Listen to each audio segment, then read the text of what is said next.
সন্ত ৰামপাল গুৰু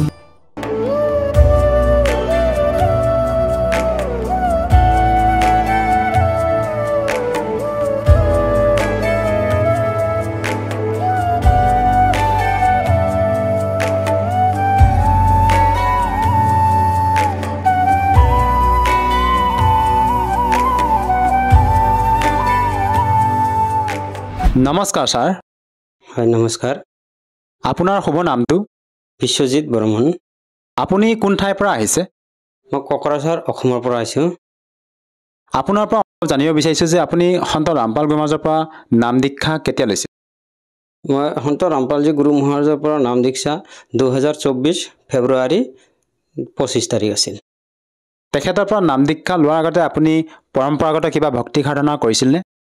হয়, মই সন্ত ৰামপালজী গুৰু মহাৰাজৰ পৰা নাম দীক্ষা লোৱাৰ আগতে মই পৰম্পৰা হিচাপত মা দেউতা যিটো গুৰু ধৰিছিল সেই গুৰুৱে ধৰিছিলোঁ।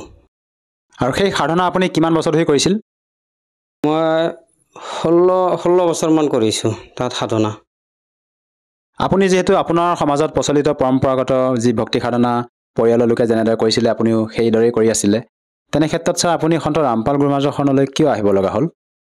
ছাৰ এনেকুৱা মানে মই আগত যিটো সাধনা কৰি আছিলোঁ সেইটো সাধনাটো কৰিছোঁ মই 16 বছৰ, কিন্তু একো তাত আধ্যাত্মিক লাভ আৰু এনে পাৰিবাৰিক লাভ একো হোৱা নাছিল। আৰু এইটো সাধন কৰি আছিলোঁ, কিন্তু মোৰ মানে প্ৰাপ্তি একচুৱেলি ভগৱানক পাৱাৰ কাৰণে বহুত ইচ্ছা আছিল ভিতৰত। তাৰ কাৰণে মই মানে বহুত চৰ্চা কৰি আছিলোঁ, এনেকুৱা যে গীতাও মই পাঠ কৰি আছিলোঁ আৰু বাকী কিতাপো মই চাই আছিলোঁ আৰু এনেকুৱা মোবাইলতো মই বিচাৰি আছিলোঁ আৰু কি বিচাৰি থকাতে পৰমাত্মাৰ দয়া হৈছে আৰু তেতিয়া সন্ত ৰামপালজী গুৰু মহাৰাজৰ মানে সৎসং পাইছোঁ আৰু এইটো চাইলোঁ। এইটো চাওঁতে মানে তাতে মানে জ্ঞান গংগা কিতাপ আৰু জিনিকা ৰাহু তাত আহি যায়। এইটো মই ল'লোঁ, অৰ্ডাৰ কৰি ল'লোঁ, লৈ পঢ়িলোঁ। পঢ়াৰ পিছত তাতে চালোঁ যে সকলো শাস্ত্ৰৰ জ্ঞান, গীতা, বেদ, পুৰাণৰ জ্ঞান তাতে আছে। আৰু তাতে মই মিলন কৰি চালোঁ আৰু কি যে হয় এইটো সঠিক জ্ঞান মোক্ষ ৰাস্তা। তেতিয়া মই এইটো এই আগৰ যিজন গুৰু আছিল, আগৰ যিটো মানে মই নিয়ম নীতি হিচাপত চলিছিলোঁ, এইটো তেতিয়া মই ত্যাগ কৰি সন্ত ৰামপালজী গুৰু মহাৰাজক শৰণ ল'লোঁ আৰু কি মোক্ষৰ কাৰণে। আৰু আপুনি পূৰ্বতে যি গুৰু ধাৰণ কৰি ভক্তি সাধনা কৰিছিলে তাত আপুনি কেনেধৰণে মানে আপোনাক ভক্তি বিধি প্ৰদান কৰিছিলে? ছাৰ, যিটো আগত মই নাম দীক্ষা লৈছিলোঁ পৰম্পৰা হিচাপত, এইটো আমাৰ ব্ৰহ্ম সাধন কৰাইছিল আৰু কি, যিটো ব্ৰহ্মৰ মন্ত্ৰ হ'ল ওম। এই মন্ত্ৰ দি মানে কৰাইছিল আগৰ যিজন ধৰ্মগুৰু আছিল। কিন্তু সেই মন্ত্ৰটো কৰি কিনে সাধন কৰিছিলোঁ, গীতা পঢ়ি আছিলোঁ। কিন্তু যেতিয়া মই গীতা অধ্যয়ন নিজে কৰিব ধৰিলোঁ, তেতিয়া মই দেখা পালোঁ যে ব্ৰহ্ম সাধন কৰিয়ে ওম মন্ত্ৰ জপ কৰি ব্ৰহ্মলোকে প্ৰাপ্তি হয়। কিন্তু গীতাত কৈছে আৰু কি, গীতা অধ্যায় 8 শ্লোক নম্বৰ 16 কৈছে যে ব্ৰহ্মলোক প্ৰাপ্তি হ'লেও পুনৰাবৃত্তি জন্ম মৃত্যুৰ চক্ৰত আহি যায়। কিন্তু আৰু গীতা অধ্যায় 18 শ্লোক নম্বৰ 62 যিটো মানে অৰ্জুনক কৈছে যে কৈছে হে অৰ্জুন, তুমি সেই স্থানলৈ যোৱা য'ত গ'লে তোমাৰ জন্ম মৃত্যু নাই। এইটো মোৰ ভিতৰত আহি গৈছিল। তো এইটো হ'ল মোক্ষ, আৰু এইটো মই তাতে পোৱা নাই, এইটো মই সন্ত ৰামপালজী গুৰু মহাৰাজৰ তাতে পাইছোঁ। সেইকাৰণে মই এই ব্ৰহ্ম সাধনটো এৰি মই সন্ত ৰামপালজী গুৰু মহাৰাজৰ চৰণত আহি গ'লোঁ। তাৰ আৰু এটা কথা জানিব বিচাৰিছোঁ, যিহেতু আমি সন্ত ৰামপাল গুৰু মহাৰাজৰ শ্ৰদ্ধালুসকলে যেতিয়া অনুভৱ শুনো, তেওঁলোকে বিভিন্ন ছ'চিয়েল মিডিয়া প্লেটফৰ্মত নিজৰ মত ব্যক্ত কৰে যে সন্ত ৰামপাল গুৰু মহাৰাজৰ পৰা নাম দীক্ষা লোৱাৰ পিছতে বিভিন্ন প্ৰকাৰে লাভ পায়। গতিকে আপুনি সন্ত ৰামপাল গুৰু মহাৰাজৰ পৰা নাম দীক্ষা লোৱাৰ পিছত কেনেধৰণৰ লাভ পাইছে সেই অনুভৱ আপোনাৰ পৰা জানিব বিচাৰিছোঁ। হয়, সন্ত ৰামপালজী গুৰু মহাৰাজৰ পৰা নাম দীক্ষা লোৱাতে প্ৰথম লাভ মোৰ আধ্যাত্মিক লাভ মোক্ষ, যিটো এইটো মই পাই গৈছোঁ। আৰু দ্বিতীয় হ'ল এদিনাখন মোৰ ভগতমতী, এদিনাখন শিৱৰাত্ৰি আছিল, শিৱৰাত্ৰিৰ দিনাখন তাই মানে তেতিয়া নাম দীক্ষা লোৱা নাছিল মোৰ ভগতমতীয়ে। তো তাই মানে এই শিৱ মন্দিৰত গ'ল আৰু কি, তাকে মই মানে যোৱাৰ না কৰিছিলোঁ আৰু কি। তে সি কৈছে যে আমাৰো আহিম, কিন্তু তেতিয়া মানে মই নাম দীক্ষা লৈছোঁ, তথাপিও গৈছে। যোৱাৰ পিছত এনেকুৱা হ'ল তাৰ মানে ভগতমতীৰ মোৰ ৱাইফৰ আৰু কি ভগতমতী হোৱা নাছিল, জগতত আছিল। তো এই তাৰ পেটেৰ বিষ উঠিল, তাৰ পৰা তাই উভতি আহিল। আহাতে মানে এনেকুৱা হ'ল ৰাতি 12টা বজাত মানে এনেকুৱা হ'ল মানে বিষ আৰু বিষ নাযায়। তেতিয়া মই ক'লোঁ যে কৈছে ভগতমতীক ক'লোঁ যে কৈছে আমাৰ ঘৰত পৰমাত্মাৰ দৰবাৰ আছে, আপুনি তাতে গৈ কিনে মানে দণ্ডবোধ কৰা আৰু ভুল স্বীকাৰ কৰা কি জানি ভুল হৈছে চাগৈ। তেতিয়া তাই মানে মোৰ কথা শুনি সি দণ্ডবোধ কৰিলে আৰু পৰমাত্মাৰ ওচৰত ক্ষমা খুজিলে। তেতিয়া লগে লগে পৰমাত্মাই 1-2 ছেকেণ্ডতে তাৰ মানে ভিতৰত এনেকুৱা প্ৰেৰণা কৰি দিলে, তাই আৰু থাকিব নোৱাৰা হ'ল, পেচাব কৰিব গ'ল। আৰু তেতিয়া পৰমাত্মা এনেকুৱা মানে হেৰি কৰি দিলে, সেই পেচাবৰ লগত যে কি ওলাই গ'লে আৰু সেইটো চোৱা নাই, আমিও চোৱা নাই, ভগতমতীও চোৱা নাই। তেতিয়া ওলাই যোৱাৰ লগে লগে সি বহুত শান্তি হ'ল আৰু ভাল হৈ গ'ল। সেইটো মোৰ মানে বহুত লাভ হৈছে। ছাৰ, আধুনিকতাৰ এই যুগত এইটো এটা আচৰিত কথা আপুনি মত ব্যক্ত কৰিলে। আমাৰ যিসকল দৰ্শকে আজি আপোনাক চাই আছে, তেওঁলোকৰ সন্মুখত যি আপোনাৰ নিজৰ মত ব্যক্ত কৰিছে যে এজন সন্তৰ পৰা নাম দীক্ষা লোৱাৰ পিছতে আপুনি আপোনাৰ পৰিবাৰগৰাকীৰ যি এইটো সমস্যা হৈছিলে, পেটৰ যি সমস্যা, পেটৰ বিষত যি ভুক্তভোগী হৈছিলে, কিন্তু এইটো ছাৰ কেনেকৈ সম্ভৱ? যিহেতু আপোনাৰ ৱাইফে নাম দীক্ষা লোৱাই নাছিলে, তেনে ক্ষেত্ৰত ছাৰ এইটো কেনেকৈ সম্ভৱ? ছাৰ, এইটো তাৰমানে আমাৰ সন্ত ৰামপালজী গুৰু মহাৰাজ সকলো শাস্ত্ৰৰ পৰা যি সাধনটো দেয়, সকলো শাস্ত্ৰৰ পৰা দেয়। আৰু এই শাস্ত্ৰ অনুযায়ী আমি মন্ত্ৰ দিয়ে, আৰু এই মন্ত্ৰটো আমি শাস্ত্ৰ অনুযায়ী মন্ত্ৰ আৰু জপ কৰোঁ, তেতিয়া মানে আমাৰ লাভ হয় আৰু কি এইটো। আৰু শাস্ত্ৰত আছে যে শাস্ত্ৰ অনুকূল ভক্তি কৰিলে তোমাৰ লাভ হ'ব। সেইকাৰণে আমাৰ শাস্ত্ৰ অনুযায়ী সন্ত ৰামপালজী গুৰু মহাৰাজে ভক্তি কৰে, সেইকাৰণে আমি লাভবিলাক পাওঁ আৰু কি। আৰু ছাৰ, পাৰিবাৰিকভাৱে আপুনি অন্য আৰু কিবা লাভ পাইছেনে? ছাৰ, পাৰিবাৰিকভাৱে মইতো প্ৰথমে মোক্ষ ৰাস্তাটো পাইছোঁহি, আৰু দ্বিতীয়ত সৰু সুৰা লাভ বহুত দিয়ে সন্ত ৰামপালজী গুৰু মহাৰাজে। এইবিলাক অগণন লাভ দিয়ে ছাৰ। ছাৰ, আৰু এটা কথা জানিব বিচাৰিছোঁ, যিহেতু আমাৰ ভাৰতবৰ্ষত লাখৰ তুলনাত আধ্যাত্মিক গুৰু আছে, তেনে ক্ষেত্ৰত ছাৰ আমি এজন প্ৰকৃত গুৰুক কেনেকৈ নিৰ্ণয় কৰিম?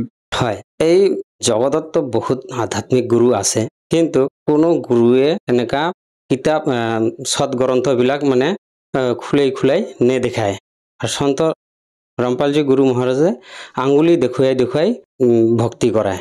আৰু সৎ গুৰু চিনিবলৈ হ'লে আমাৰ শাস্ত্ৰ চাব লাগিব। গীতাত উল্লেখ আছে, গীতা অধ্যায় 15 শ্লোক নম্বৰ 1 পৰা 4 লৈকে লিখা আছে যে ঊৰ্ধ্বমূলম অধঃশাখা, যিটো গছ আছে, সেই গছৰ বিষয়ে যিজন গুৰুৱে একদম গুৰিৰ পৰা পাতলৈকে বিতংভাৱে জনাই দিব, সিও তত্ত্বদৰ্শী সন্ত হয়। তো এই তত্ত্বদৰ্শী সন্ত একমাত্ৰ জগতত সন্ত ৰামপালজী গুৰু মহাৰাজেই হয়। আৰু সন্ত ৰামপালজী গুৰু মহাৰাজে আঙুলিয়াই দেখাই দিয়ে। ছাৰ, আৰু আপোনালোকৰ গুৰু সন্ত ৰামপাল গুৰু মহাৰাজৰ বৰ্তমান সময়ত সমাজসেৱাত কেনেধৰণৰ অৱদান আগবঢ়াইছে? হয়, সন্ত ৰামপালজী গুৰু মহাৰাজে আমাৰ সমাজ সেৱাৰ নিচামুক্ত, যিহেতু সমাজ মানে নিচাৰ কাৰণে বহুত পিছফালে গৈ আছে, সেইটোক মানে সন্ত ৰামপালজী মহাৰাজে ভাল ফালে আনিবৰ কাৰণে নিচামুক্ত। আৰু যৌতুক প্ৰথা, যিটোৰ কাৰণে আজিৰ দিনত মানে ছোৱালী মানে ঘৰত লোৱাটোই টান হৈ গৈছে, তো বিয়া দিবৰ কাৰণে বহুত কষ্ট। তাই সন্ত ৰামপালজী মহাৰাজে এনেকা মানে সমাজত আনিছে, মানে 17 মিনিটত বিয়া কৰি দেহেজ মুক্ত কৰি, যৌতুক মুক্ত কৰি বিয়াটো কৰাই দিয়ে। আৰু যিহেতু মানে এইটো শাস্ত্ৰ অনুকূল হিচাপত বিয়াটো কৰাই দিয়ে, তাত আৰু বেয়া ভাৱ আহিবই নোৱাৰে। আৰু সন্ত ৰামপালজী গুৰু মহাৰাজে আমাক পবিত্ৰ শাস্ত্ৰৰ পৰা ভক্তি কৰাই আমাক মোক্ষৰ পথটো দেখাই দিয়ে। ছাৰ, যিহেতু আপুনি সন্ত ৰামপাল গুৰু মহাৰাজৰ পৰা নাম দীক্ষা লোৱাৰ পিছতে বিভিন্ন প্ৰকাৰে লাভ পালে, আৰু আপোনাৰ নিজৰ অনুভৱ আজি দৰ্শকসকলৰ সন্মুখত ব্যক্ত কৰিলে। আজি যিসকল দৰ্শকে আজি আপোনাক টিভি স্ক্ৰীণত প্ৰত্যক্ষ কৰি আছে, তেওঁলোকক আপুনি কি বাৰ্তা দিব বিচাৰে, যাতে তেওঁলোকেও নাম দীক্ষা লৈ আপোনাৰ দৰে উপকৃত হ'ব পাৰে? বাৰ্তানো কি দিম, মই হাত জোৰে কৰি ক'ব পাৰোঁ যে সন্ত ৰামপালজী গুৰু মহাৰাজৰ পৰা নাম দীক্ষা ল'লে বহুত লাভ হয়। তেনেকা আৰু এটা মোৰ লাভ হৈছিল যে মোৰ আগৰ এটা ভৰিত বিষ আছিল, ভৰিৰ বিষটো ইমান ট্ৰিটমেণ্ট কৰিছোঁ, বহুত ট্ৰিটমেণ্ট কৰাৰ পিছতো এই বিষটো যোৱা নাছিল। আৰু আগৰ তেতিয়া মই কবিৰাজী হিচাপত মই তাত বহুত ট্ৰিটমেণ্ট কৰিছিলোঁ, ডক্টৰী হিচাপত ট্ৰিটমেণ্ট কৰিছিলোঁ, যোৱা নাছিল। থাকি গৈছিল যেতিয়া সন্ত ৰামপালজী গুৰু মহাৰাজৰ পৰা মই নাম দীক্ষা ললোঁ তেতিয়া সেইদিনাৰ পৰাই এই বিষটো কমি কমি কমি কমি আজি নোহোৱা হৈ গৈছে 1 টকাৰো মেডিচিন লগা নাই আৰু আজিও মই মেডিচিন নাখাওঁ এইবিলাক আধ্যাত্মিক লাভ আমি পাই থাকিম তা এইবিলাক লাভ হৈ থাকিব শাস্ত্ৰ অনুকূল ভক্তি কৰি আছো আৰু আপোনালোকও সন্ত ৰামপালজী মহাৰাজৰ সৎসং শুনক জ্ঞান গংগা পুথি আছে জ্ঞান গংগা পুথিখন পঢ়ক পঢ়ি শাস্ত্ৰ অনুকূল ভক্তি কৰি আপোনালোকক মোৰ দৰে সন্ত ৰামপালজী গুৰু মহাৰাজৰ পৰা নাম দীক্ষা লৈ লাভ পাব পাৰিব ছাৰ যেহেতু আপোনালোকৰ গুৰু সন্ত ৰামপাল গুৰু মহাৰাজ হাৰিয়ানা প্ৰান্তৰ নিবাসী হয় তেনে ক্ষেত্ৰত ছাৰ আমাৰ অসমৰ পৰা কোনো লোকে যদি নাম দীক্ষা ল'ব বিচাৰে কেনেকৈ ল'ব পাৰিব ছাৰ আজিৰ সময়ত সন্ত ৰামপালজী গুৰু মহাৰাজৰ পৰা নাম দীক্ষা লোৱা একেবাৰে সহজ হৈছে আজিকালি সকলোৰে ঘৰে ঘৰে মোবাইল আছে টিভি আছে টিভিত যদি আপোনালোকে চাব সাধনা চেনেলত চাব ৰাতি সন্ধিয়া 7:30 বজাৰ পৰা 8:30 লৈকে তাতে চাব তাতে সৎসং শেষ হোৱাৰ পিছত তাতে তলত টিভিৰ তলত নম্বৰ আহিব তাতে আপুনি যোগাযোগ কৰি সন্ত ৰামপালজী গুৰু মহাৰাজৰ পৰা নাম দীক্ষা প্ৰাপ্ত কৰিব পাৰে আৰু হাতে হাতে মোবাইলো আছে এতিয়া মোবাইলতো আপোনালোকে সৎসং চাব পাৰে সন্ত ৰামপালজী গুৰু মহাৰাজৰ সৎসং ইউটিউব চেনেল বাকি প্লেটফৰ্ম যিবিলাক চেনেল আছে ইউটিউব ফেচবুক এইবিলাকত গৈ কিনে সন্ত ৰামপালজী মহাৰাজৰ নাম সাৰ্চ কৰি কিনে তাতে সৎসং চাব আৰু তাতে নম্বৰ আহে এই নম্বৰত ফোন কৰি যোগাযোগ কৰি ওচৰত নামদান কেন্দ্ৰত গৈ আপুনি নামদান প্ৰাপ্ত কৰিব পাৰে ধন্যবাদ থাকিল ছাৰ সৎ সাহেব এতিয়া জগতগুৰু তত্ত্বদৰ্শী সন্ত ৰামপাল গুৰু মহাৰাজৰ সৎসংগৰ মাধ্যমেৰে সেই অদ্বিতীয় আধ্যাত্মিক জ্ঞানৰ বিষয়ে জানি লওঁ যাৰ মাধ্যমেৰে আপোনালোকেও প্ৰাপ্ত কৰিব পাৰিব এনেকুৱা আধ্যাত্মিক মানসিক আৰু ভৌতিক সুখ যি এতিয়ালৈকে কেৱল আপোনালোকে মীৰাবাই ধ্ৰুৱ প্ৰহ্লাদ আদি কেইজনমান ভক্তৰ জীৱন কথাতহে শুনিছে এতিয়া শুনক তত্ত্বদৰ্শী সন্তৰ সৈতে শাস্ত্ৰ অনুকূল ভক্তি সৎসংগ এনেকুৱা অদ্বিতীয় আধ্যাত্মিক জ্ঞান যাৰ প্ৰমাণ আছে সকলো ধৰ্মৰ সকলো পবিত্ৰ শাস্ত্ৰত এই সাধনাবোৰ ঠিক নাছিল শাস্ত্ৰবিধিক ত্যাগ কৰি ইচ্ছামতো আচৰণ আছিল কৈছিল যে এই 25 পৰা 30 লৈকে শ্লোকত 4ৰ্থ অধ্যায়ত গীতাজীৰ সাধনা মানে সাধকে নিজৰ সাধনাক পাপ নাহক বুলি মানে সেই কাৰণে তেওঁ কৰি আছে যেতিয়া তেওঁ গম পাব এইটো ভুল হয় তেওঁ তেতিয়া এৰি দিব আকৌ কোৱা হৈছে যে গীতাজীৰ অধ্যায় নম্বৰ 4 শ্লোক নম্বৰ 32ত কয় যে তেওঁ যথাৰ্থ জ্ঞান পাবলৈ এই ধাৰ্মিক অনুষ্ঠান যজ্ঞবোৰ কৰি আছে পৰমাত্মাক পাবলৈ যজ্ঞ মানে ধাৰ্মিক অনুষ্ঠান এই যজ্ঞ মানে ধাৰ্মিক অনুষ্ঠানৰ বিধিবোৰ বহুত বিস্তাৰকৈ লিখি থৈছে সচিদানন্দ ঘন ব্ৰহ্মৰ বাণীতে ব্ৰহ্মণী মুখত অৰ্থাৎ সেই পৰমাত্মাই নিজৰ মুখেৰে আহি কৈছে সেই বাণীতে তাত যথাৰ্থ জ্ঞান লিখা আছে পুণ্যাত্মাসকল সেয়া হৈছে সচিদানন্দ ঘন ব্ৰহ্মৰ বাণী কবিৰ বাণী আৰু পৰমাত্মাই কয় যে এই 4 বেদে মোৰে মহিমাৰ গুণগান কৰিছে তথাপি মই এই বেদৰ বৰ্ণিত বিধিৰে প্ৰাপ্ত নহওঁ আপোনালোকক দেখুৱাইছো মই যজুৰ্বেদ অধ্যায় নম্বৰ 5 মন্ত্ৰ নম্বৰ 32ত কবিৰ অংঘাৰী আসি ব্ৰহ্মাৰী আসি এয়া চাব আৰু এয়া হৈছে যজুৰ্বেদ আৰু মহৰ্ষি দয়ানন্দৰ দ্বাৰা ইয়াৰ অনুবাদ হয় ইয়াৰ প্ৰকাশক কোন হয় সাৰ্বদেশিক আৰ্য প্ৰতিনিধি সভা 2-5 মহৰ্ষি দয়ানন্দ ভৱন ৰামলীলা ময়দান নই দিল্লী যজুৰ্বেদ আৰ্য ভাষা ভাষ্য সম্পূৰ্ণ 40 অধ্যায় মহৰ্ষি দয়ানন্দ সৰস্বতীকৃত এই দয়ানন্দজীয়ে ইয়াৰ অনুবাদ কৰিছে তেওঁ লেখক নহয় বেদৰ কেৱল অনুবাদকৰ্তাহে যেনেকুৱা গীতাৰ বহুতো অনুবাদকৰ্তা আছে মুদ্ৰক প্ৰেছ অফছেছ প্ৰিণ্টাৰ্ছ 1510 পটৌচি হাউচ দৰিয়াগঞ্জ নতুন দিল্লীৰ পৰা আৰু ইয়াৰ 5ম অধ্যায়ৰ 32 নম্বৰ শ্লোকত দেখুৱাইছো আপোনালোকক এয়া 5ম অধ্যায় হয় 5ম অধ্যায়ৰ 32 নম্বৰ শ্লোকটো দেখুৱাইছো আপোনালোকক এই 5ম অধ্যায়ৰ 32 নম্বৰ শ্লোকৰ 32 নম্বৰত চাব ইচি গছি এইটো চাওক কবিৰ অংঘাৰীবাসী আমি এওঁক কবিৰ বুলি কওঁ ওক ব বুলি কওঁ নিজৰ ভাষাত কবিৰ ই অংঘাৰী আছি বম্ভাৰী আছি তেখেতে ভাল অনুবাদ কৰিছে এইটো চাব হে জগদীশ্বৰ যি কাৰণে আপুনি মানে কান্তিমান মানে হয় অংঘাৰী জীৱৰ শত্ৰু এইটো লিখিব আছিল যে আপুনি পাপৰ শত্ৰু হয় পাপ নাশক হয় এতিয়া এই অনুবাদক মহৰ্ষি দয়ানন্দৰ নিজৰ অজ্ঞান সিদ্ধান্ত আছিল যে ভগৱানে পাপ নাশ নকৰে এই কাৰণে তেখেতে এই কথা উল্টাই দিলে আৰু আকৌ 8 নম্বৰ অধ্যায়ৰ 13 নম্বৰ শ্লোকত সবাই লিখা আছে যে ভগৱানে পাপ নাশ কৰে তাতে ইয়াৰ উল্লেখ নাই এইটো লিখিব লাগিছিল অংঘ মানে পাপ অৰি মানে পাপৰ শত্ৰু কোন হয় কবিৰ এতিয়া এওঁলোক ইয়াক কবিৰ মানে কবিৰ বুলি ক'ব ধৰিলো আৰু তেখেতে ইয়াক এনেকুৱা কৰি দিলে ইয়াৰ কবি আৰু ইয়াৰ অৰ্থ হৈছে ক্ৰান্তপজ্ঞ এতিয়া প্ৰথমে আমি বম্ভাৰী এইটো চাব বম্ভ মানে বন্ধন অৰি মানে শত্ৰু শত্ৰু অৰ্থাৎ আমি ইয়াক বন্দী চোৰ বুলি কওঁ যিয়ে বন্ধন কাটি দিয়ে বন্ধন এৰুৱাই দিয়ে আমি কবিৰ জিক কবিৰ সৃষ্টিকৰ্তা জিক আমি বম্ভাৰী অৰ্থাৎ বন্দী চোৰ বুলি কওঁ আৰু লিখাত কি আছে বন্ধনৰ শত্ৰু লিখি দিয়ক একেটাই কথা এতিয়া যেনেকুৱা তেখেতে ইয়াত যি ভুল কৰিছিল সেই ভুল তাতে তেওঁ কবি বুলি লিখি দিলে তেওঁ কবি হয় তথাপিও আমি মানি ললোহেঁতেন তেখেতে কিছুমান ঠিক কৰিবলৈ চেষ্টা কৰিছিলে কবিৰৰ অৰ্থ ইয়াত ক্ৰান্তপজ্ঞ বুলি লিখিছিলে এইটো কেনেকৈ হ'ব পাৰে আৰু যেনেকৈ এই যজুৰ্বেদ যি আমি এতিয়া পঢ়ি আছো ইয়াৰ ক'ৰবাত ব্যাখ্যা আছে এতিয়া দেখুৱাইছো আপোনালোকক এতিয়া যেনেকুৱা এই যজুৰ্বেদৰ 36 নম্বৰ অধ্যায় হয় এয়া চাব এয়া 36 নম্বৰ অধ্যায় হয় 36 নম্বৰ অধ্যায়ৰ প্ৰথম মন্ত্ৰ ইয়াত লিখা আছে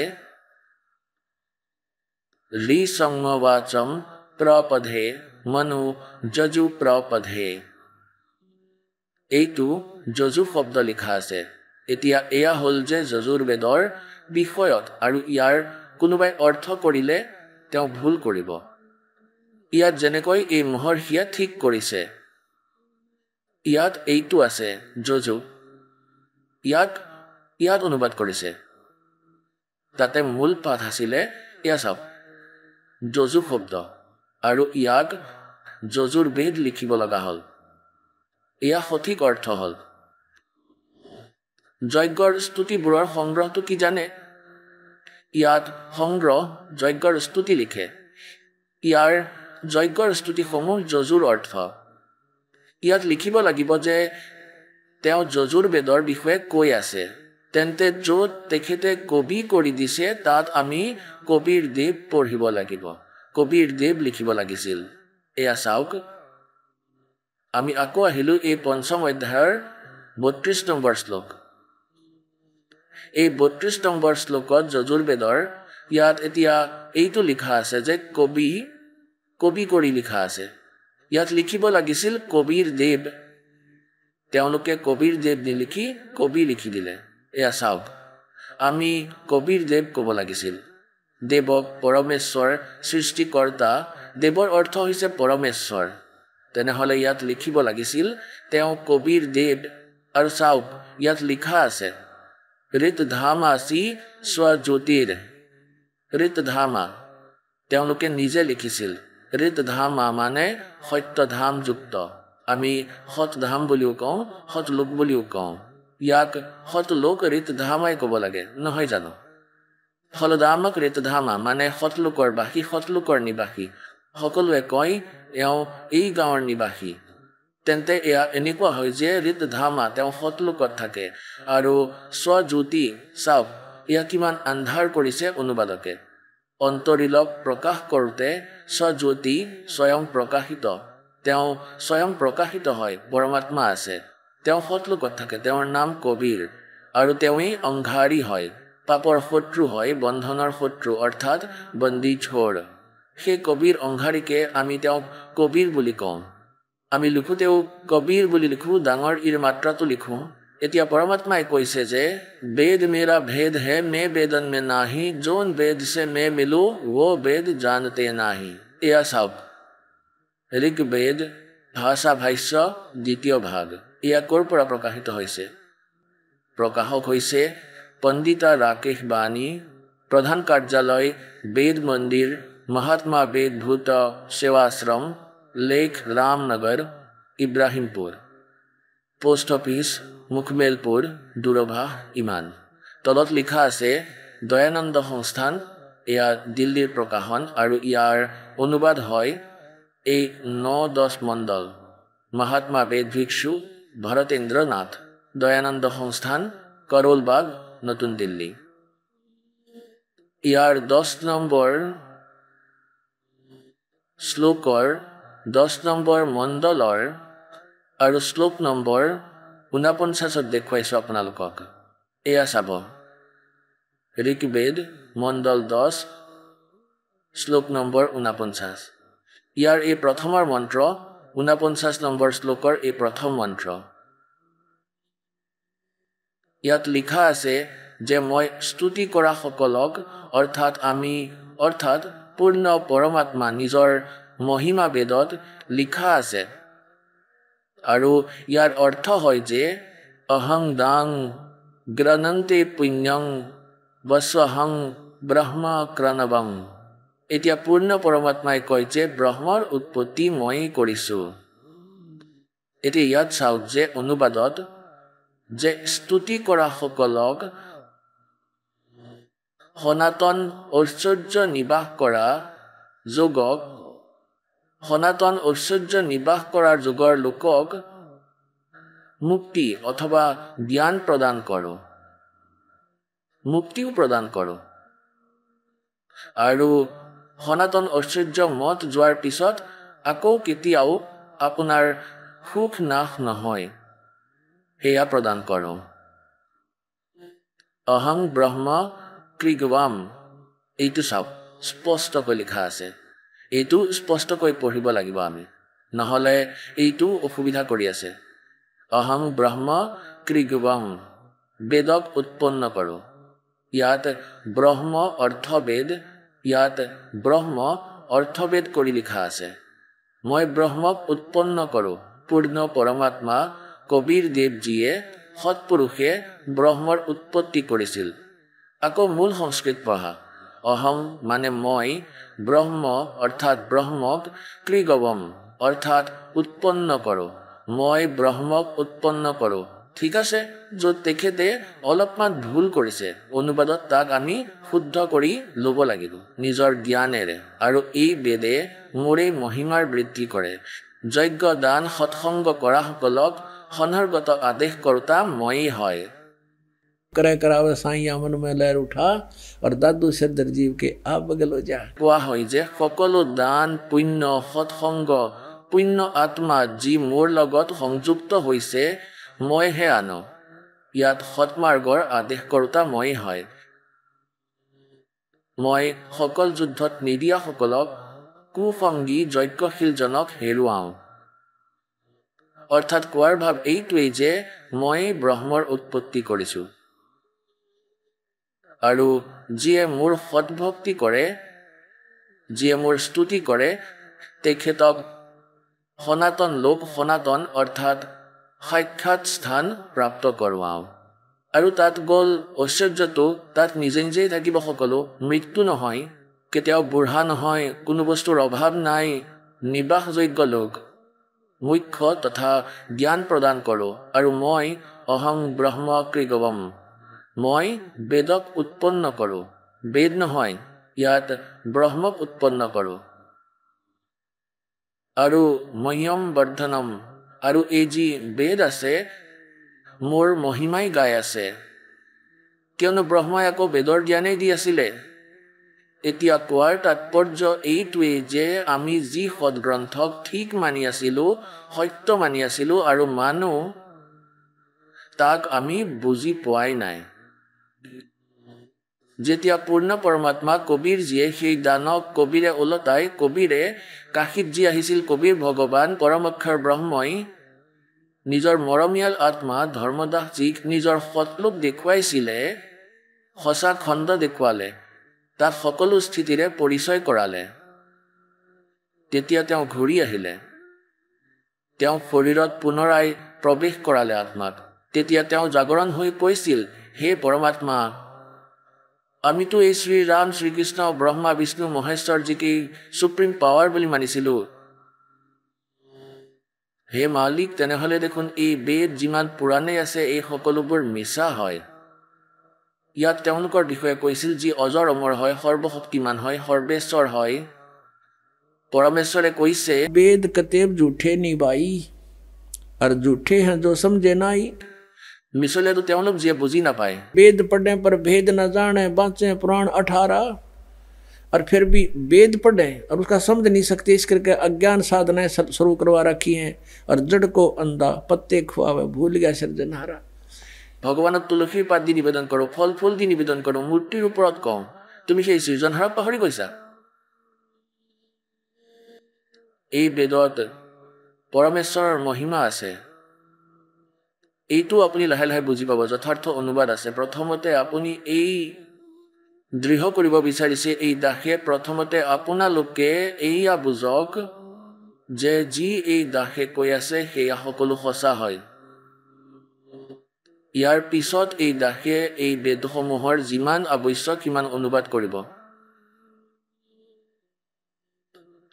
আৰু এই কাৰণেই তেওঁৰ এই অনুবাদিত, সেইটো দেখুৱাই আছো মন্ত্ৰৰ অনুবাদ, যাতে কোনেও আপোনাক ভ্ৰমিত কৰিব নোৱাৰে যে এনেকুৱা কৈ যে ৰাম পালে সংস্কৃত নাজানে। আৰু এই মহৰ্ষি দয়ানন্দৰ অনুযায়ী আচাৰ্য এই সংস্কৃতৰ জ্ঞানী আছিল। মহৰ্ষি দয়ানন্দ বিদ্বান পুৰুষ আছিল, সংস্কৃতৰ জ্ঞানী আছিল। তেওঁ সঁচাই বুজিছিলে, বেদবোৰৰ ঠিক অনুবাদ কৰি ৰাখিছিলে। তেনেহ'লে আগতে তেওঁৰ দ্বাৰা কৰা অনুবাদক দেখুৱাই আকৌ এই দাসে লগে লগে যিবোৰ ত্ৰুটি আছে সেয়া আপোনালোকৰ আগত উপস্থাপন কৰিব। তেতিয়াহে আপোনালোকে বুজি পাব, তেতিয়াহে আপোনালোকে ক'ব যে সঁচাকৈ কোনটো অনুবাদ শুদ্ধ আৰু কোনটো ভুল। তেতিয়া আপুনি স্বয়ং নিৰ্ণয় লৈ দৃঢ় হৈ যাব।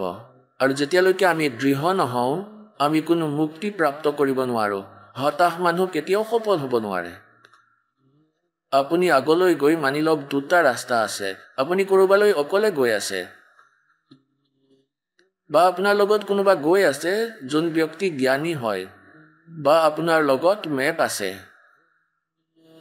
সেই মেপত চাই আপুনি যাব পাৰে যে এইটো ৰাস্তা নহয়, এইটো হয়। আৰু মেপৰ বিষয়ত আপুনি দৃঢ় হয় যে ইয়াত লিখাখিনি সঁচাই হয়, তেন্তে এয়া সৎগ্ৰন্থ আমাৰ মেপ হয়। এই মেপ আপোনালোকক মানচিত্ৰ দেখুওৱা হৈছে যে আপুনি যিটো ৰাস্তাত গৈ আছে এইটো ৰাস্তা নহয়, এইটোহে হয়। আৰু আপুনি দৃঢ় হৈ যাব, আৰু তেতিয়া আপুনি হতাশ হ'ব নোৱাৰে। যদি আপোনাৰ লগত মেপ নাই আৰু আপুনি গৈ আছে আগলৈ দুটা ৰাস্তা হৈ যায়, তেতিয়া আপুনি অসমঞ্জসত পৰি যাব। চকু মুদি গৈ থাকক কোনোবা এটা ছাইডত, সেইটো বেলেগ কথা বাৰু। এতিয়া এনেকুৱা এই সৎগ্ৰন্থবোৰক আপোনাৰ মুখামুখি কৰোৱা এই দাসে অনিবাৰ্য বুলি ভাবে। এতিয়া কৈছো যে वेद मेरा भेद है और मैं ना वेदन के माही, जौन वेद से मैं मिलूं ये वेद जानते नहीं। এতিয়া যেনেকৈ গীতাৰ অধ্যায় নম্বৰ 4 শ্লোক নম্বৰ 32 কোৱা হৈছে যে সেই পৰমাত্মাই নিজৰ মুখ কমলেৰে যি বাণী কৈছিলে, সচিদানন্দ ঘন ব্ৰহ্মই, অৰ্থাৎ সেই পৰম অক্ষৰ ব্ৰহ্মই নিজৰ মুখেদি যি বাণী কৈছে তাত বহুত বিস্তাৰৰ সৈতে এই ধাৰ্মিক অনুষ্ঠানৰ জাননী দি ৰাখিছে, যাক 4 নম্বৰ অধ্যায়ৰ 34 নম্বৰ শ্লোকক শ্ৰীমদ ভাগৱত গীতাজীত কোৱা হৈছে যে গীতা জ্ঞানদাতা যি কালে শ্ৰীকৃষ্ণত প্ৰৱেশ কৰি কৈছে, ইয়াত প্ৰৱেশ কৰি কৈ আছে যে সেই জ্ঞানক তুমি, এই তত্ত্ব জ্ঞান হয়, সেই জ্ঞানক তুমি তত্ত্বদৰ্শী সাধুৰ ওচৰলৈ গৈ বুজি লোৱা। তেওঁলোকক দণ্ডৱত প্ৰণাম কৰিলে, কপট এৰি তেওঁৰ সেৱা প্ৰসংগ কৰিলে, সৰলতাপূৰ্বক প্ৰশ্ন কৰিলে সেই তত্ত্বদৰ্শী সন্তই তোমাক পৰমাত্মা তত্ত্বৰ জ্ঞান দিব, যাক গীতা জ্ঞানদাতায়ো নাজানে। সেয়া তত্ত্বজ্ঞান হয় যি সচিদানন্দ ঘনব্ৰহ্মৰ বাণীত আছে, সচিদানন্দ ঘনব্ৰহ্মৰ মুখেৰে ওলাইছে। অৰ্থাৎ যে সেই পৰমেশ্বৰে আহি এই সত্য আমাৰ আগত কৈছে যে তুমি কোন হয়, তুমি ক'ৰ পৰা আহিছা, পৰমাত্মা কোন হয়, তুমি কি সাধনা কৰা। তেনেহ'লে সেই পৰমাত্মাৰ মহিমা যেনেকুৱা ঋগ্বেদ মণ্ডল নম্বৰ 10 শ্লোক নং 49 প্ৰথম মন্ত্ৰত আপুনি পঢ়িছে যে বেদ এয়া পৰমাত্মাই কয় যে এই ব্ৰহ্মৰ পৰমাত্মাৰ উৎপত্তি মই কৰিছোঁ। সেই ব্ৰহ্মই আকৌ আগলৈ মোৰ মহিমা কিয় কৰিছে? ব্ৰহ্মৰ ভিতৰত পৰমাত্মাই 5খন বেদ ফিট কৰি দিছে। যেনেকুৱা এটা মোবাইলৰ পৰা আন এটা মোবাইললৈ ট্ৰান্সফাৰ কৰি দিয়া হয় পুৰা মেটাৰ, ফিল্মৰ পিছত ফিল্ম। এনেকুৱা পৰমাত্মাই 5খন বেদ তেওঁৰ অন্তঃকৰণত ফিক্স কৰি দিছিল আৰু সময়ৰ লগে লগে নিজে নিজেই মালিকৰ নিয়ম অনুসৰি ইয়াৰ ভিতৰৰ পৰা উশাহৰ মাধ্যমেৰে প্ৰকট হৈ গৈছে। এতিয়া যদি আজিৰ পৰা 50 বছৰ, 20 বছৰ, 40 বছৰ আগতে এই দাসে ক'লেহেঁতেন যে পৰমাত্মাই তেওঁৰ কম্পিউটাৰত কালৰ অন্তঃকৰণত এই 4খন বেদ পঠাই দিছিল আৰু আকৌ সময় অহাত তাৰ আদেশ অনুসৰি প্ৰক্ৰিয়া মালিকে এনেকুৱা কৰি থৈছে যে তাৰ উশাহেৰে নিজে নিজেই ওলাই আহিল, তেতিয়াহ'লেতো ভালেই আছিল কথাটো। আজি আপোনালোক সকলোৰে বিশ্বাস হ'ব, কিয়নো আজিকালি আপুনি দৈনন্দিন জীৱনত টেকনিকেলি ইমান বস্তু ডাউনলোড কৰি ল'ব পৰা যায় আৰু এটা সৰু চিপ থাকে ইমানটো, আৰু ইয়াৰ ভিতৰত কিমান মেটাৰ ভৰি থাকে য'ত এইবোৰ ভৰোৱা হৈছে, আৰু ইয়াৰ পৰা যিমানেই ডাউনলোড কৰি লোৱা যায় পৃষ্ঠাৰ পৃষ্ঠা ইমান ডাঙৰ ডাঙৰ পুলিন্দা ভৰোৱা হয়। তেন্তে এনেকুৱা হৈছিলে, তেওঁ যেতিয়া দেখিলে, ডাউনলোড কৰিলে বাহিৰলৈ নিজৰ কম্পিউটাৰৰ পৰা, অন্তঃকৰণৰ পৰা, তেতিয়া পঢ়া যি 5ম বেদ আছিল, সূক্ষ্ম বেদ, তাততো সকলো বিৱৰণ আছে, ৱে অফ ৱৰ্শ্বিপ আছে, ইয়াত এটাও নাই দেখা গৈছে, লুকুৱাই দিছে, নষ্ট কৰি দিছে। আৰু এই 4খন আছিল, ইয়াতো মহিমা আছিল ভগৱানৰ, কিন্তু ইয়াত নষ্ট কৰিব পৰা নাছিল। ইয়াতো মহিমা আছে, কিন্তু ইয়াত ৱে অফ ৱৰ্শ্বিপ নাছিল। আৰু এই বেদক বুজি পোৱা ইয়াৰ প্ৰাণীৰ পক্ষে সম্ভৱ নাছিল। লাগিলে ব্ৰহ্মাজী হওক বা বিষ্ণুজী হওক বা শিৱজী হওক, তেওঁলোকেও বেদসমূহক বুজি পোৱা নাছিলে। আৰু সেই পৰমাত্মা স্বয়ং আহে আৰু স্বয়ং নিজৰ দ্বাৰা লিখা সেই গ্ৰন্থবোৰক নিজেই ভালকৈ বুজায়। এতিয়া যেনেকুৱা বেদৰ নিৰ্ণায়ক জ্ঞান পৰমাত্মাই নিজৰ সচিদানন্দ ঘনব্ৰহ্মৰ বাণীত, কবিৰ বাণীত কৈছে, এতিয়া সেই বাণীৰ সৈতে পৰিচয় হোৱাৰ পিছত আমি আমাৰ বেদক খুলিলোঁ আৰু বেদত একেবাৰে পৰিষ্কাৰ হৈ গ'ল, কিয়নো এয়া আধ্যাত্মিক জ্ঞান হয়। এয়া সংস্কৃত ভাষা জনাসকলে খুলিব নোৱাৰে, ইয়াৰ অনুবাদ কৰিব নোৱাৰে। যেনেকৈ কোনোবাই হিন্দী শিকি ল'লে, ফৰেনাৰে ভাল হিন্দী শিকি তেওঁ যিয়েই নহওক বা শাস্ত্ৰজ্ঞ হৈ গ'ল, কিন্তু তেওঁৰ ৰামায়ণৰ জ্ঞান নাই, ৰামায়ণৰ ষ্টৰিটোৰ জ্ঞান নাই, আৰু তেওঁক কোনোবাই কয় যদি লওক আপুনি তুলসীদাসৰ চতুৰ্থাংশৰ অনুবাদ কৰি দিয়ক, তেওঁ অভংগা কৰিব। অৱশ্যে বিদ্বান হৈ আছে তেওঁ। তেন্তে এনেকুৱা বিদ্বানসকলে, পণ্ডিতসকলে, যি সংস্কৃত ভাষাৰ পণ্ডিত আছে, তেওঁলোকে নিজকে সৰ্বজ্ঞ বুলি কয়। সৰ্বজ্ঞটো কেৱল কবিৰ পৰমেশ্বৰ, আৰু সকলো ভাষাৰে, সকলো আধ্যাত্মিক জ্ঞানেৰে সকলো জানিছিল তেওঁ, আৰু তেওঁক অবিদ্বান কৈছিলে এই নকল বিদ্বানসকলে। এতিয়া কেৱল সংস্কৃত ভাষা জানিলে বুলিয়েই তেওঁ বিদ্বান হৈ নাযায়, এটা ভাষা জানিলেই তেওঁ বিদ্বান হৈ নাযায়। সেই ভাষাৰ ঠিক আছে, তেওঁ কেৱল সেই ভাষা জানে, ইয়াৰ মাষ্টাৰ হয় মাথো। এই তত্ত্বজ্ঞানক তেওঁলোকে বুজি নাপায়, যাৰ ফলত এই অৰ্থসমূহৰ অনৰ্থ কৰি দিলে। এতিয়া সেই পৰমাত্মা স্বয়ং তাৰ পৰা খোজকাঢ়ি আহে, নিজৰ দ্বাৰা ৰচনা কৰা সৃষ্টিক তেখেতে সঠিকভাৱে কয়, আৰু যথাৰ্থ জ্ঞান তেওঁৱেই আহি দিয়ে, সেই জ্ঞান বুজাই দিয়ে, মনুষ্যৰ দৰে খোজকাঢ়ি আহে। এতিয়া পুণ্যাত্মাসকল, এই কাল ভগৱানে এই অজ্ঞানী ঋষি, মহৰ্ষি, গুৰু, মণ্ডলেশ্বৰ ব্ৰাহ্মণবোৰৰ দ্বাৰা, ব্ৰাহ্মণৰ অৰ্থ কোনো জাতি নহয়, এইটো বুজিব লাগে আমি, কাৰণ আমি আধা জ্ঞান শুনি আৰু নুশুনা হৈ যাওঁ। ব্ৰাহ্মণৰ অৰ্থ গুৰু পদত থাকে, তেওঁ ব্ৰাহ্মণ হয়, অৰ্থাৎ যিয়ে জ্ঞান দিয়ে। পৰমাত্মাৰ বিষয়ে যাক জনা বুলি মানুহ ব্ৰাহ্মণ হয়, যিয়ে ব্ৰহ্মক চিনি পায়। ব্ৰাহ্মণ তেওঁক কোৱা হয় যিয়ে ভগৱানক জানি লৈছে, কিন্তু তেওঁলোকে জনা নাছিল আৰু ব্ৰাহ্মণ কোৱা হৈছিল। ঋষি মহৰ্ষি নাছিলে, মহৰ্ষিক কোৱা হৈছিলে। আজি তেওঁলোকক মহৰ্ষি ক'ব লগা হৈছে, কিন্তু তেওঁলোক মহৰ্ষিৰ যোগ্য নহয়।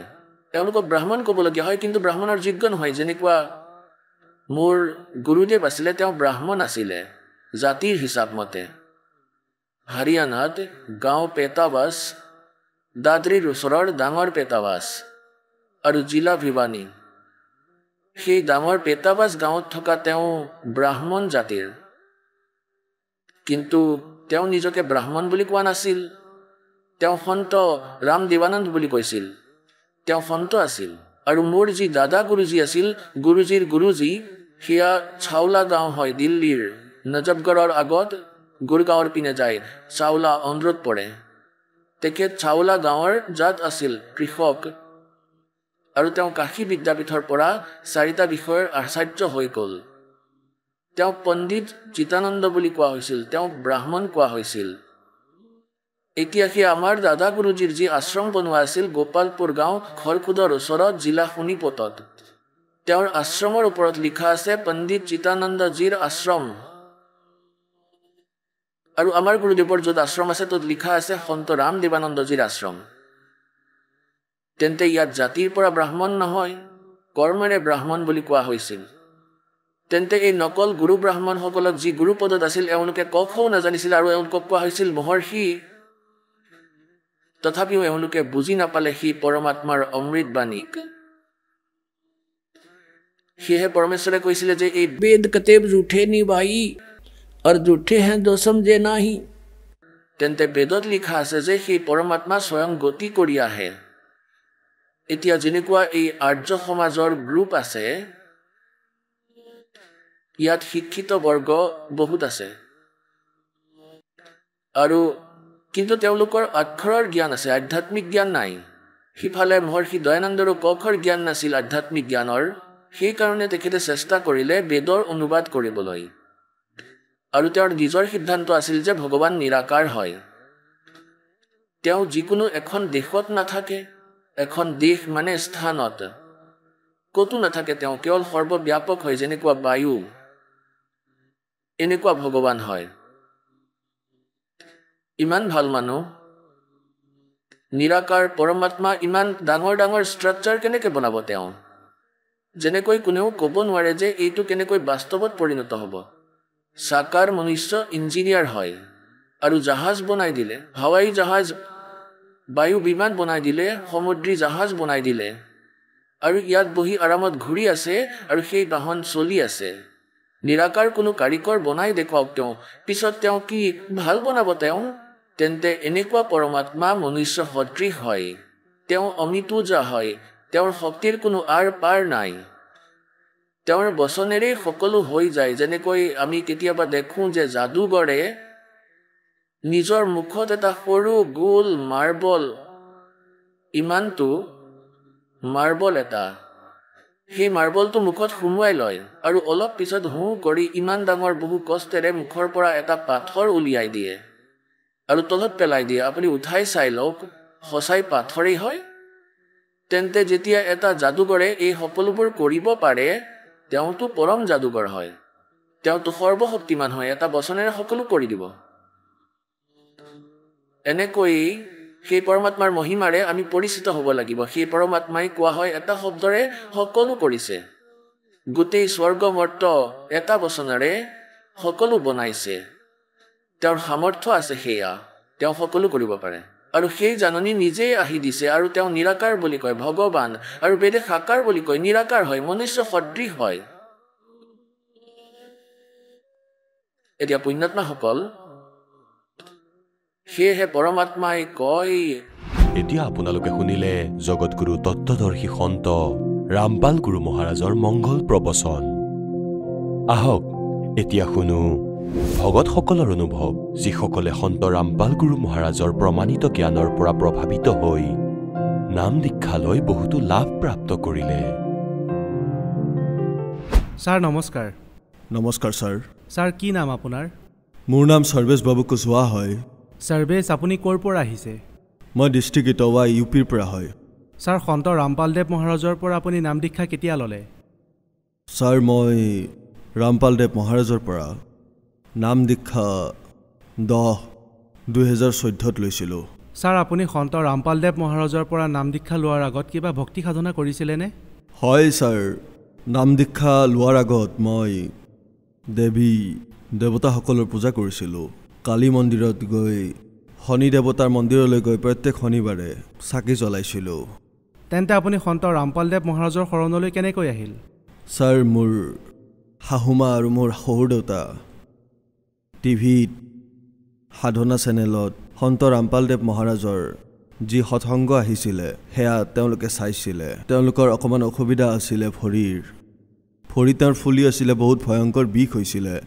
এদিন ক'লে, যদি পৰমাত্মা সকলোৰে দুখ হৰণ কৰে, সকলোৰে কষ্ট দূৰ হৈ যায়, সন্ত ৰামপালদেৱ মহাৰাজ, যদি ৰাতিৰ ভিতৰতে মোৰো এই বিষ দূৰ হৈ যায় তেন্তে মই আপোনাৰ শৰণলৈ আহিম। ৰাতিপুৱা যেতিয়া হ'ল তেওঁৰ বিষ কমিল, বাৰৱালা আশ্ৰমলৈ গ'ল, সন্ত ৰামপালদেৱ মহাৰাজৰ কাষলৈ নাম দীক্ষা ল'লে সন্ত ৰামপালদেৱ মহাৰাজৰ পৰা। তেওঁলোক উভতি যেতিয়া ঘৰলৈ আহিলে আমাক এনেকৈ ক'লে। গতিকে আমিও সাধনা চেনেলত সন্ত ৰামপালদেৱ মহাৰাজৰ সৎসংগ শুনিলোঁ। মোৰ দেউতাৰ চকু বেয়া হৈছিলে, তেওঁ একেবাৰে দেখা পোৱা নাছিলে। গতিকে ছাৰ, কি হ'ল, আমি সকলোৱে প্লেনিং কৰিলোঁ তালৈ যোৱাৰ বাবে। সতলোক আশ্ৰম বৰৱালা সন্ত ৰামপালদেৱ মহাৰাজৰ আশ্ৰম গৈ পালোঁ আৰু 10 মাৰ্চ 2014 মোৰ দেউতা, মা আৰু মই, মোৰ শ্ৰীমতী আৰু মোৰ ল'ৰা ছোৱালীয়ে নাম দীক্ষা ল'লোঁ আৰু পৰমাত্মাৰ পৰা আশীৰ্বাদ ল'লোঁ সন্ত ৰামপালদেৱ মহাৰাজৰ পৰা। ছাৰ, আপুনি সন্ত ৰামপালদেৱ মহাৰাজৰ পৰা নাম দীক্ষা লোৱাৰ পিছত কিবা লাভ পালেনে?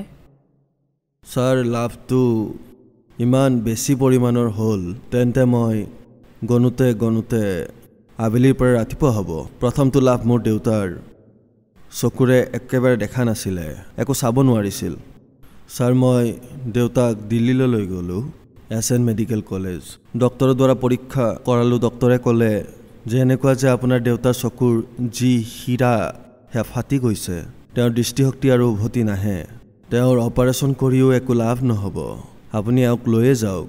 আৰু যাৰ অপাৰেশ্যনে নহয় আৰু তেওঁৰ দৃষ্টিশক্তি উভতি নাহে, মই তেওঁক ক'লোঁ যে নহয়, মই সন্ত ৰামপালদেৱ মহাৰাজৰ পৰা নাম দীক্ষা লৈ আহিছোঁ আৰু মোৰ সম্পূৰ্ণ বিশ্বাস আছে যে আপুনি অপাৰেশ্যন কৰি দিয়ক, বাকী দৃষ্টিশক্তি পৰমাত্মাই নিজেই দি দিব। তেতিয়া ডক্টৰে মোৰ কথা শুনিলে।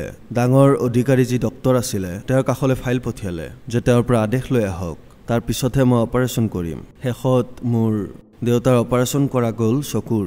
প্ৰায় 1 ঘণ্টা অপাৰেশ্যন চলিল আৰু 1 ঘণ্টা অপাৰেশ্যনৰ পিছত উভতি আহিল আৰু যেতিয়া ৰাতিপুৱা হ'ল তেতিয়া তেওঁ সেই কাপোৰ আঁতৰালে চকুৰ। গতিকে মালিক সন্ত ৰামপালদেৱ মহাৰাজৰ এনেকুৱা চমৎকাৰ হ'ল যে তেওঁ চকুলৈ দৃষ্টিশক্তি একেবাৰে আহি গ'ল। আৰু ডক্টৰে সুধিলে, কিবা দেখিব পাৰিছেনে? ক'লে যে আজি মই সকলো দেখি আছোঁ, মইতো বহু দিন বহু মাহৰ পৰা একো দেখাই নাছিলোঁ, আজি মই সকলোখিনি দেখি আছোঁ।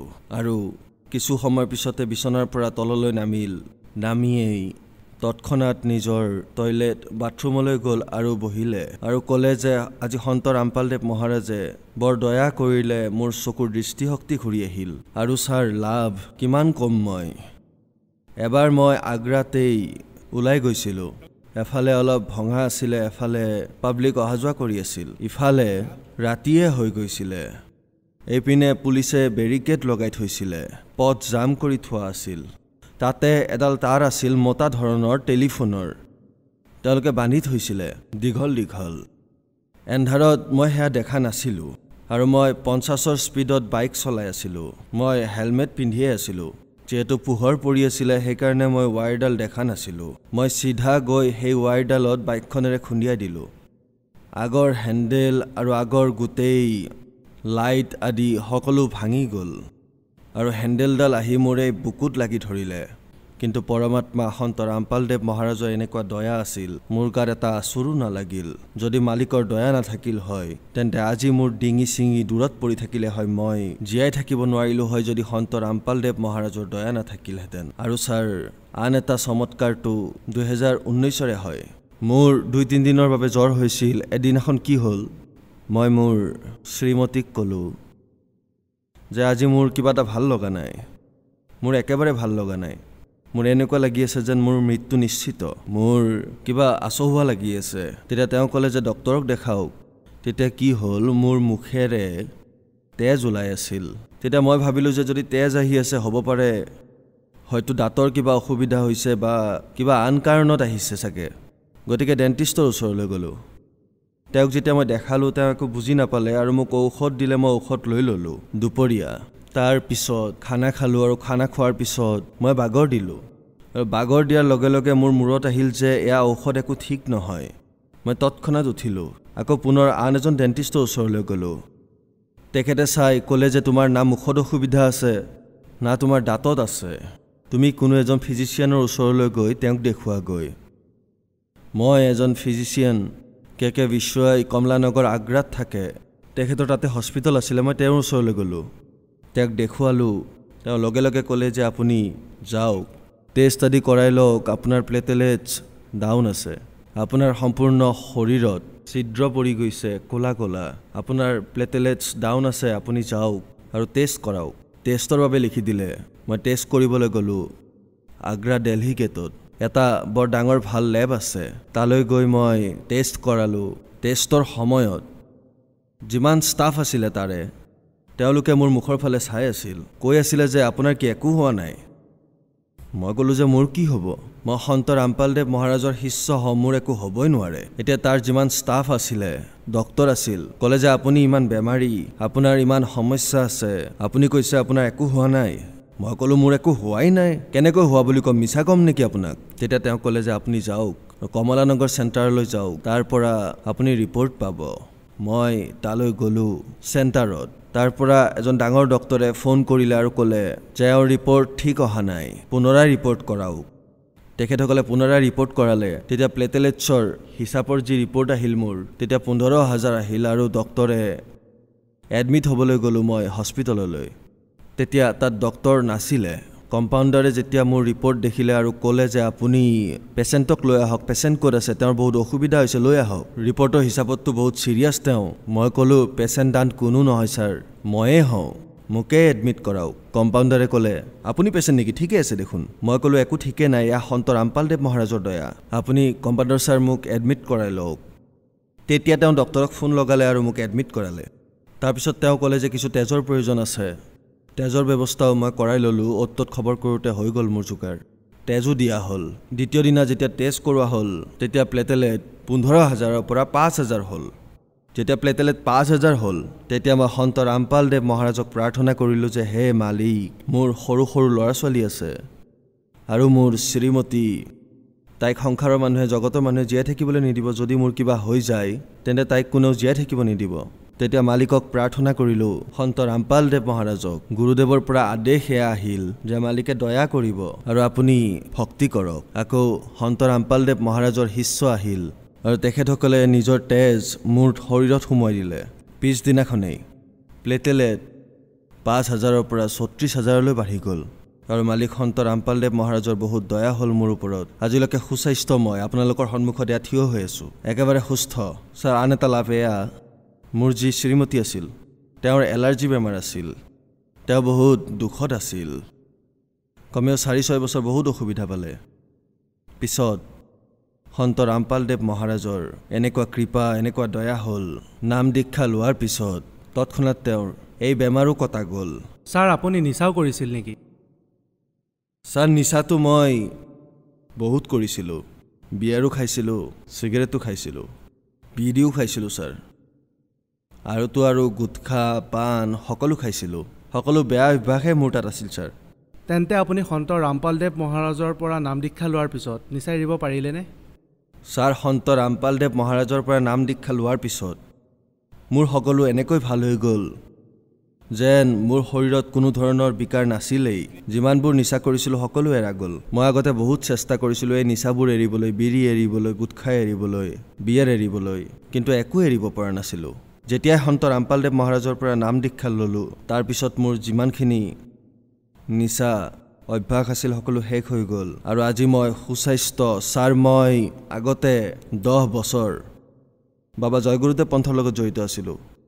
কিন্তু তাত না মোৰ বিৰি এৰা গ'ল না মই গোট খাই দিব পাৰিলোঁ না বিয়াৰ এৰা গ'ল তাত য'ত সৎসংগ হৈছিলে জয়গুৰুদেৱ বাবাৰ তাততো এইবোৰ খোলাখুলিকৈ বিক্ৰী হৈছিল তাত মানুহবোৰে এইবোৰ খাইছিলোঁ বিৰি খাইছিলে চিগাৰেট খাইছিলে সকলো খাইছিলে কিন্তু জয়গুৰুদেৱেতো কেতিয়াও এইবোৰ বাধাই নিদিলে তেওঁৰ ওচৰত সত্য ভক্তি নাছিল সত্য জ্ঞান নাছিল সত্য মাৰ্গ নাছিল ছাৰ আপুনি সন্ত ৰামপালদেৱ মহাৰাজৰ পৰা নাম দীক্ষা লোৱাৰ পিছত বহুত লাভ প্ৰাপ্ত কৰিলে অদ্ভুত চমৎকাৰ হ'ল যে আপোনাৰ দেউতাৰ দৃষ্টিশক্তি সন্ত ৰামপালদেৱ মহাৰাজৰ কৃপাত উভতি আহিল গতিকে আপোনাক চাই থকা শ্ৰদ্ধালুসকলক আপুনি কি ক'ব যিসকল শ্ৰদ্ধালু যিসকল মোৰ ভাই ভনী মোক দেখি আছে টিভি চেনেলৰ মাধ্যমেৰে তেওঁলোকক মই হাতজোৰ কৰি প্ৰাৰ্থনা কৰোঁ যে সকলোৱে সন্ত ৰামপালদেৱ মহাৰাজৰ পৰা দীক্ষা প্ৰাপ্ত কৰক আৰু নিজৰ কল্যাণ কৰাওক ছাৰ সন্ত ৰামপালদেৱ মহাৰাজৰ পৰা নাম দীক্ষা কেনেকৈ ল'ব পাৰি ছাৰ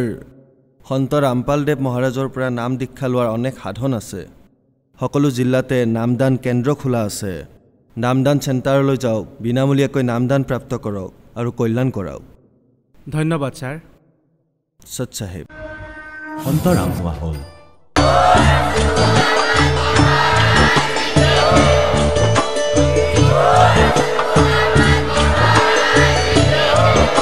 আপুনি শুনি আছিলে জগতগুৰু তত্ত্বদৰ্শী সন্ত ৰামপাল গুৰু মহাৰাজৰ মংগল প্ৰবচন অধিক জানিবৰ বাবে ভিজিট কৰক www.jagatgururampalji.org সন্ত ৰামপাল গুৰু মহাৰাজৰ শুভ আশীৰ্বাদত সমগ্ৰ বিশ্বতে 500তকৈ অধিক নাম দীক্ষা কেন্দ্ৰ আছে য'ত সন্ত ৰামপাল গুৰু মহাৰাজৰ দ্বাৰা বিনামূলীয়াকৈ নাম দীক্ষা দি থকা হৈছে আপোনাৰ ওচৰৰ নাম দীক্ষা কেন্দ্ৰৰ ঠিকনা জানিবলৈ সম্পৰ্ক কৰক 7082208528